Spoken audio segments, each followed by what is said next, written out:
होगा तो अलग बात है, और जिसका भाव होगा वो ऐसे कतई नहीं करेगा।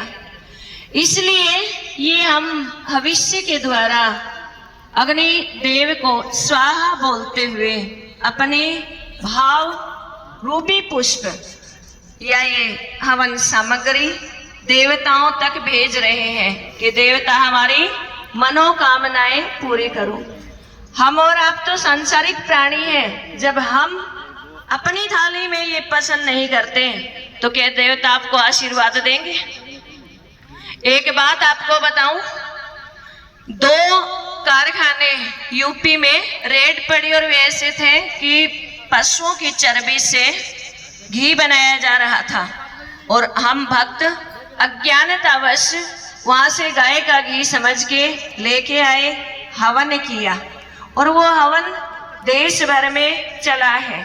क्योंकि उस घी का आपको भी पता है, मुझे भी पता है, एक बड़ा नाम है और बड़े गुरु हैं, उनको प्रणाम करती हूँ। उन गुरु महाराज का दोष नहीं, दोष उन कंपनियों का है जो घी बना रही थी। हुआ क्या, कोरोना जैसी महामारी इस भारतवर्ष में भी आई। यज्ञ का बहुत महत्व है, यज्ञ का संदेश वेदों ने दिया है। यज्ञ के द्वारा हम अपने देवताओं तक, वो अग्नि देव के द्वारा सीधे अपने देवताओं तक भोग पहुंचाते हैं।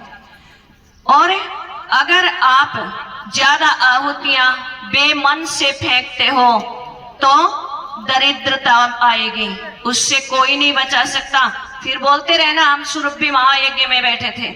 अगर आप भाव से, जितना शास्त्र में विदित है कि कितना भविष्य अग्निदेव में जाना चाहिए, वैसे भाव से आप देंगे तो आपको फल की प्राप्ति होगी। नहीं तो भैया स्वाहा स्वाहा किए जाओ, क्योंकि भाव के बिना कुछ भी संभव नहीं है। जरा ध्यान दीजिए, एक योगी योग साधना करता है, पंचधूनी रमाता है तो उसको रिद्धि और सिद्धि प्राप्त होती है।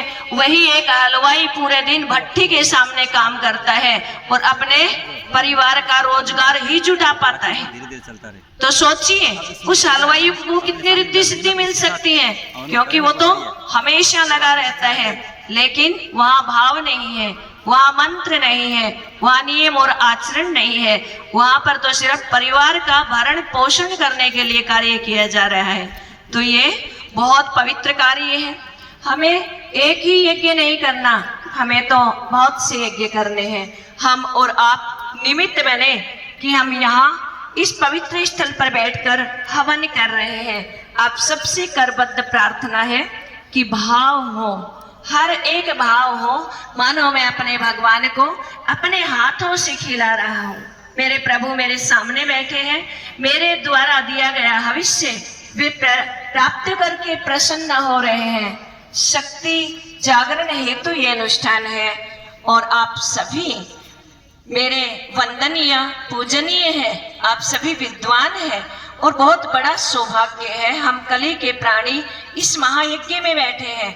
कली का प्राणी, उसका मन चंचल होता है, इसलिए बार बार हमें मन ही मन याद करना चाहिए कि मैं मेरे देवता को भविष्य दे रहा हूँ।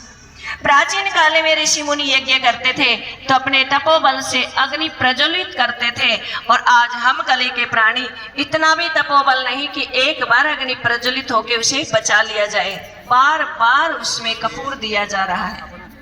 तो अपने भाव शुद्ध रखें, सुरभि मैया को यह भविष्य प्राप्त हो, क्योंकि उनके शरीर में 33 कोटि देवी देवता आपके इस भविष्य से वे भोग प्राप्त कर रहे हैं। तो सोचिए कितना बड़ा पुण्य और कितना बड़ा सौभाग्य है।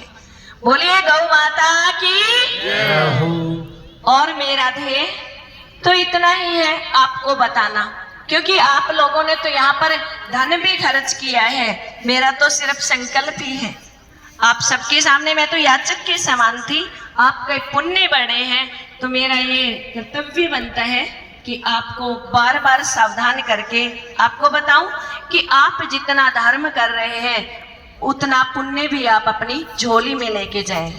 बोलिए राधे राधे, बोले गौ माता